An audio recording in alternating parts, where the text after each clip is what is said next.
ವ್ಯಕ್ತಿಗಳಿಗೆ ಕೆಲವು ಸಂದರ್ಭದಲ್ಲಿ ಅತೀವ ಬಿಕ್ಕಳಿಕೆ ಕಾಣಿಸಿಕೊಳ್ಳುತ್ತೆ. ಇದರಿಂದ ಆ ವ್ಯಕ್ತಿಗೆ ತೊಂದರೆಯಾಗುವುದು ಮಾತ್ರವಲ್ಲದೆ ಅವರ ಸುತ್ತಮುತ್ತಲಿರುವ ವ್ಯಕ್ತಿಗಳಿಗೂ ಮುಜುಗರವಾಗುತ್ತೆ.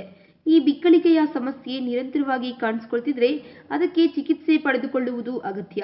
ಈ ಚಿಕಿತ್ಸೆಯನ್ನು ಮನೆಯಲ್ಲಿಯೇ ಸಿಗುವ ವಸ್ತುಗಳಿಂದಲೂ ಮಾಡಬಹುದು. 4-5 ಒಣ ದ್ರಾಕ್ಷಿಯನ್ನು ರಾತ್ರಿ 1 ಲೋಟ ನೀರಿನಲ್ಲಿ ನೆನೆಸಿಟ್ಟು ಬೆಳಗ್ಗೆ ಖಾಲಿ ಹೊಟ್ಟೆಯಲ್ಲಿ ನೀರಿನ ಜೊತೆ ಸೇವಿಸಿದ್ರೆ ಬಿಕ್ಕಳಿಕೆ ಕಡಿಮೆಯಾಗುತ್ತೆ.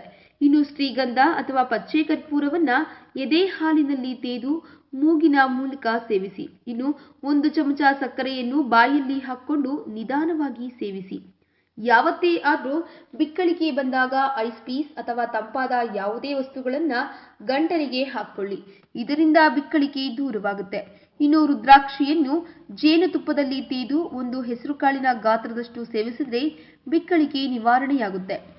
ಸತತವಾಗಿ ಬಿಕ್ಕಳಿಕೆ ಬರುತ್ತಿದ್ರೆ 10ರಿಂದ 20 ಗ್ರಾಂ ಕಬ್ಬಿನ ಹಾಲನ್ನ ಕುಡಿದರೆ ಬಿಕ್ಕಳಿಕೆ ನಿಲ್ಲುತ್ತೆ. ಇನ್ನು ಸುದೀರ್ಘ ಉಸಿರನ್ನ ಒಳಗೆ ತೆಗೆದುಕೊಂಡು ನಿಧಾನಕ್ಕೆ ಬಿಡಿ. ಇದರಿಂದವೂ ಸಹ ನಿಯಂತ್ರಣವಾಗಿ ಬಿಕ್ಕಳಿಕೆ ಕಡಿಮೆಯಾಗುತ್ತೆ. ಇನ್ನು ಅಮೃತಬಳ್ಳಿಯ ಪುಡಿಯನ್ನ ಶುಂಠಿ ಪುಡಿ ಹಾಗೂ ಹಾಲಿನಲ್ಲಿ ಬೆರೆಸಿ ಸೇವಿಸಿದ್ರೆ ಬಿಕ್ಕಳಿಕೆ ಕ್ರಮೇಣ ಕಡಿಮೆಯಾಗುತ್ತೆ. 10ರಿಂದ 20 ಗ್ರಾಂ ನೆಲ್ಲಿಕಾಯಿ ಪುಡಿ ಮತ್ತು 2 ಚಮಚ ಜೇನುತುಪ್ಪದೊಂದಿಗೆ ಕಲಸಿ ದಿನಕ್ಕೆ 2 ಬಾರಿ ಸೇವಿಸಿದ್ರೆ ಉತ್ತಮ ಪರಿಹಾರವನ್ನ ಕಂಡುಕೊಳ್ತೀರಾ.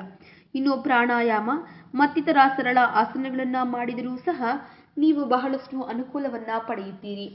ಈ ವಿಡಿಯೋ ಬಗ್ಗೆ ನಿಮ್ಮ ಅನಿಸಿಕೆ ಹಾಗೂ ಅಭಿಪ್ರಾಯಗಳನ್ನು ನಮ್ಮ ಕಮೆಂಟ್ ಬಾಕ್ಸ್ನಲ್ಲಿ ತಿಳಿಸಿ.